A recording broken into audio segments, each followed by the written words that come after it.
Today, I want to share with you the concept of antigenicity of food proteins developed by cooking.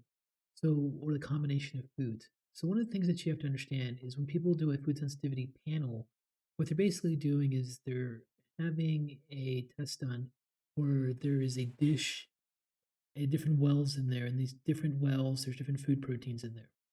And the patient's blood is combined with these different food proteins, and then they go through a laboratory step to see if these antibodies bind to these proteins, which then indicates a food sensitivity. But these are for individual foods. So whenever you look at a food sensitivity panel, you're looking at individual food reactions.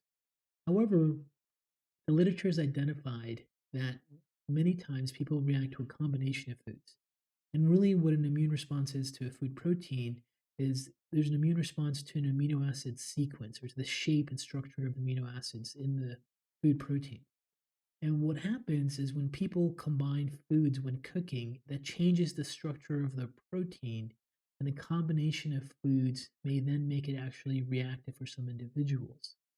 This is why there's going to be people who report reactions to eating out a certain food and then falling apart, even though the foods they ate were normal when they did a food sensitivity test. So, this is a really important concept. Food proteins that are cooked together change the structure and bind with each other, which then changes the antigenicity of the food. So you have to understand this about the limitations of looking at one food at a time being tested with a food sensitivity test. Hope that's helpful. Thank you.